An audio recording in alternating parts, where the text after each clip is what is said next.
4분기에는 다소 심각한 상황이 연출될 수 있다. 왜냐하면 금리 인하가 그 영향이 반영되는 시점은 적어도 한 3개월 걸립니다. 그러면 12월 고용 상태는 반영이 될 수 있어요. 10월, 11월, 12월 이 4분기 동안에 발표되는 고용 지표는 B컷이 반영되기 전 단계의 9월 실업률이 10월에 발표돼요. 그러면 어떻게 될까요? 실업률이 올라갈 수 있어요. 그러면 아마도 경기 침체 공포감을 겪겠죠.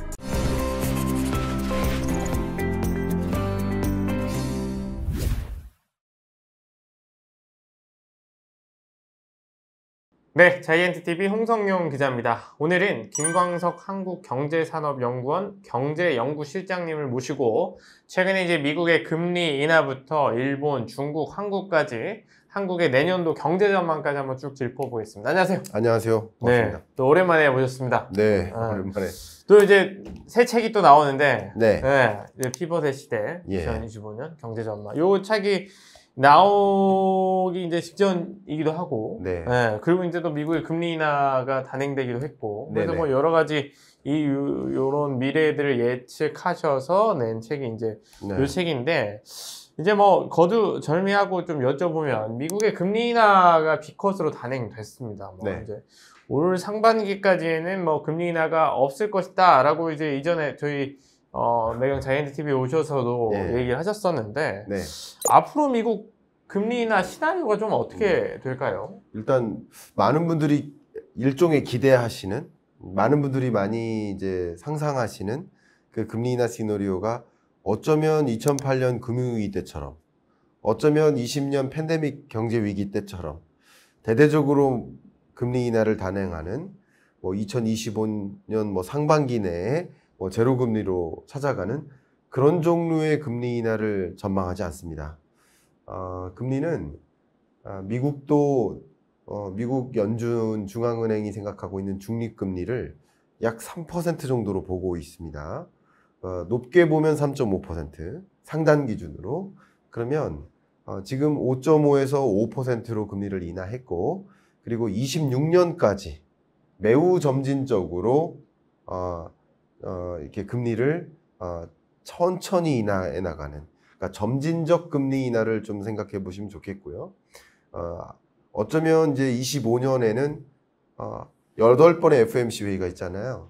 그러면 한 번 인하하고 한 번 쉬어가고, 한 번 인하하고 한 번 쉬어가는 그런 종류의 스탠스로 금리 인하를 단행할 것으로 판단하고 있고요. 이런 걸 이른바 피벗인 거죠.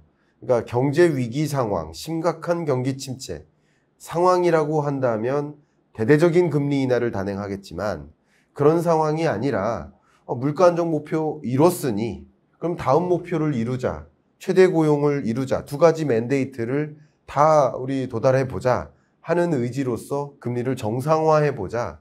지금의 5.5%는 5%는 너무 제약적인 것이 아닌가 하는 판단으로서 이제 고용을 최대 고용으로 또 유도하기 위한 방향성으로서 점진적인 금리 인하를 단행할 것이다, 이렇게 판단하고 있습니다.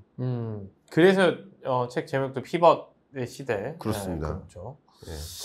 이제 금리 인하를 시작하고 나면은 사실은 이제 뭐 또 좀 경기 침체가 온다 뭐 이런 네. 얘기도 뭐 얘기가 나왔어요. 예, 이제 예. 뭐 앞으로 뭐 이렇게 금리 인하 자체가 그 마냥 좋은 것만 아니다는 식으로 네. 뭐 운을 떼면서 뭐 진짜로 그런 걸까요?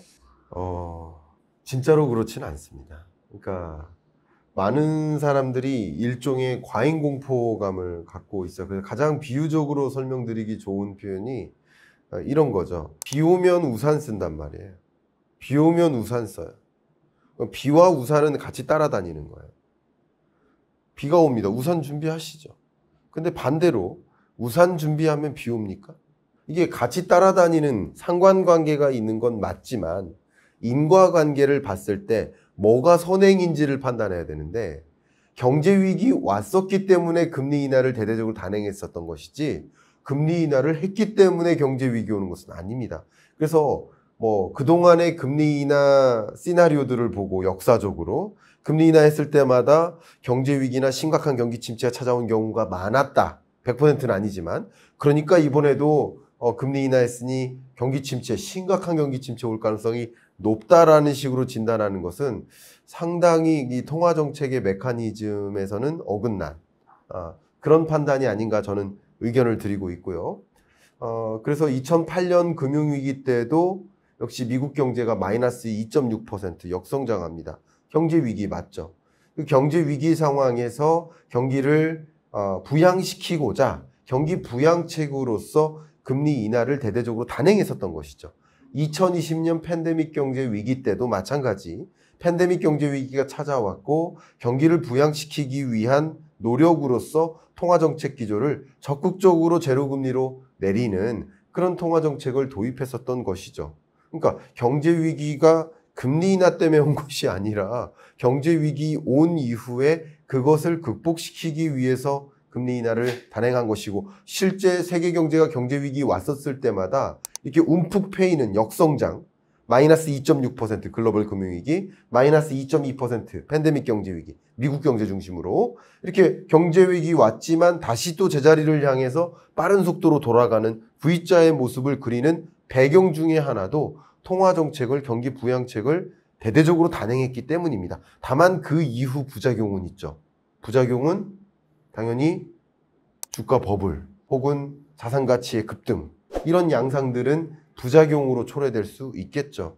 그렇기 때문에 팬데믹 경제위기 상황과 같은 것을 상상하시면서 금리 인하 시나리오를 가정하면 전혀 다른 상황이다라고 저는 의견을 드리고 싶습니다. 우산 준비한다고 비 오냐? 이 말씀이 뭐 정말 와닿는 말씀이신 것 같은데. 네. 그럼에도 미국의 경기 침체에 대한 공포감이 조금 있는 건 같아요. 예, 꽤 상당한 수준인 것 같은데 현재 그 정확하게 미국이 어떤 상황이라서 이번에 B컷까지 단행한 거 왜냐하면 연준 의장님도 B컷의 당위성에 대해서 정말 길게 설명을 하셔서 네. 이게 지금 경제 상황이 도대체 어떤 거야? 라는 네. 의구심을 들게 하더라고요. 좋습니다. 시장님 보시기에 어떤 상황입니까? 우리가 뭐 많은 전문가들이 또 이 자리에 오시겠지만 또 그 해석이 다 다르시잖아요. 해석이 다르니까 그냥 숫자로 얘기하는 게 제일 좋은 것 같습니다. 가장 객관적인 게 아닌가 생각합니다. IMF 기준으로 미국 경제 전망치를 말씀드리면 2023년이 2.5, 2024년 올해가 2.6, 그리고 내년이 1.9%. 그러니까 아직까지 경기 침체가 진전된 건 아닙니다. OECD 경제 전망 보고서가 어제 저녁에 발표됐습니다. 미국 경제 올해 성장률, 전년도 성장률 2.56%로 아주 견조합니다. 근데 내년 성장률은 1.6%로 전망합니다. 이 얘기가 뭐냐? 지금 경기 침체 상황에 직면한 건 아니에요. 실업률도 4.3%까지 올랐지만 자연 실업률을 밑돕니다. 자연적 실업률을 밑돌아요. 그러니까 실업률이 올라가는 현상은 맞아요. 고용노동시장이 냉각되고 있는 건 맞아요. 그러나 고용노동시장이 지금 붕괴됐다. 경기 침체가 심각하게 찾아왔다. 이건 아니에요. 다만 이 5.5%의 금리를 이대로 뒀다간 그런 경기 침체적인 징후로 갈 수 있으니 물가 안정에 대한 강한 확신이 있다는 전제하에서는 지금의 5.5% 금리를 계속 유지할 필요는 없는 것이다. 왜냐하면 연준은 두 가지 책무가 있으니까 물가 안정과 최대 고용이라는 두 가지 책무를 다하기 위해서 근데 물가 안정에 대해서는 이번 FOMC 회의 때도 뭐라고 했어요? Greater Confidence라는 표현가 있었어요. 굉장히 강한 표현이거든요. 물가 안정에 대한 정말 Great Confidence가 아니라 Greater Confidence예요. 얼마나 그 확신이 있다고 그러니까 B컷을 또 할 수 있는 거예요. Greater Confidence가 없다면 B컷을 내릴 수 없습니다. B컷으로 금리 인하했다가 2차 인플레 나오면 어떻게 해요? 그러니까 컨피던스가 있기 때문에 금리를 B컷을 한 것이고 그리고 지금까지는 노동시장이 냉각되고 있는 상태이지만 이대로 놔두면 어쨌든 붕괴까지는 아닐지라도 용인하기 어려운 수준의 경기 침체로도 갈 수 있으니 금리를 선제적으로 B컷으로 내린 것이다. 이런 것을 보험성 금리 인하라고 볼 수 있겠죠. 지금 나타난 건 아니지만 앞으로 나타날 수 있기 때문에. 그런데 제가 한 가지 여러분께 좀 이런 말씀 드리겠습니다. 어쩌면 썸네일로 내셔도 될 만한 카피인데요. 말씀드리면 4분기 중에 아마도 이 고용 침체적인 현상, 좀 심각한 현상은 나타날 수 있을 거라고 봅니다. 4분기에는 다소 심각한 상황이 연출될 수 있다. 왜냐하면 9월 금리 인하로 인해 이 미국 고용이나 실물 경제에 영향을 줄 텐데, 금리 인하가 그 영향이 반영되는 시점은 적어도 한 3개월 걸립니다. 그러면 9월 금리 인하가 뭐 시중금리 인하, 기업의 신규 투자로 이어지고 신규 고용 창출로 이어지고 그것이 실업률을 하락하게 만들려면, 그러면 12월 고용 상태는 반영이 될 수 있어요. 그럼 12월 고용 상태는 1월 첫 번째 주 금요일 날 발표되거든요. 그러면 당연히 10월, 11월, 12월 이 4분기 동안에 발표되는 고용 지표는 B컷이 반영되기 전 단계의 9월 실업률이 10월에 발표돼요. 전혀 반영되기 전 단계의 10월 실업률이 11월에 발표돼요. 그러면 어떻게 될까요? 실업률이 올라갈 수 있어요. 4.3을 통과해서 뭐 4.5를 향해 갈 수도 있어요. 그러면 아마도 또 역시 경기 침체 공포감을 겪겠죠. 그럼 또 B컷 하는 거 아닌가? 경기 침체를 동반한 금리 인하 아닌가? 라는 과잉 공포감을 가질 수 있습니다. 그 과잉 공포감이 집중될 경우 8월 5일과 같은 블랙 먼데이가 찾아올 여지가 있는 거예요. 항상 고용지표는 금요일 날 발표돼요. 한국 시간 기준으로 첫째 주 금요일 밤 9시 반에 발표됩니다. 그러면 고용지표가 발표된 다음 월요일 날 블랙 먼데이가 찾아오는 거예요. 8월 5일도 그랬고 9월 9일도 그랬습니다. 전주 고용지표가 발표돼요. 그러니까 그 고용지표가 당연히 금리 인하의 영향을 반영하지 못한 고용지표가 발표될 때마다 그런 현상들이 연출될 여지가 있다. 4분기가 좀 심상치 않은 국면이 될 것이다. 이렇게 봅니다. 4분기의 고용지표가 현재보다 훨씬 안 좋게 나올 가능성이 있다. 왜냐하면 이제 B컷이 제대로 반영되지 않은 상태이기 때문에요.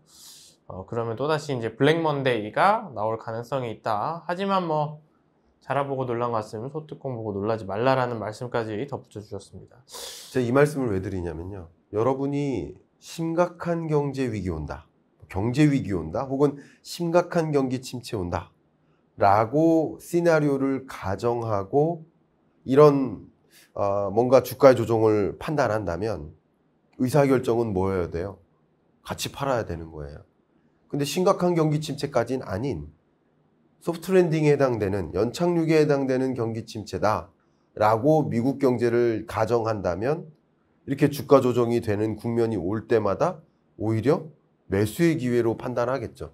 그러니까 여러분이 어떻게 시나리오를 가정하느냐에 따라서 의사결정이 달라지기 때문에 그 시나리오를 저의 의견을 드리는 겁니다. 아직까지는 경기 침체 상황 안 왔고, 그리고 여러 전문가들의 표현이 있는데, 그럼 IMF는 왜 잠재 성장률 2%를 정말 소폭 밑도는 1.9%로 전망했을까? 그러면 OECD는 왜 미국 경제를 1.6%로 전망, 1.6%는 하드랜딩 아닙니다. 미국 경제치고 나름 잠재 성장률을 밑도는 국면 맞아요. 경기 침체는 맞아요. 그러나 이런 경제를 하드랜딩이라고 표현하진 않아요. 그런 관점에서 여러분이 정말 과도한 하드랜딩, 그리고 항상 경제는 어떻게 합니까? 다이내믹하게, 역동적으로 생물처럼 움직이잖아요. 그러니까 금리 인하의 영향이 실물 경제에 반영되는 효과까지 생각해 본다면, 경기 부양 효과가 나타나는 것까지 생각해 본다면 상당히 마치 지금 뜨거웠던 욕조가 점점점 식어서 지금 미지근한 물까지는 왔는데 이게 그냥 놔두면 차가운 물이 될 수 있어요. 근데 지금 뜨거운 물을 추가적으로 붓는 행위인 거예요.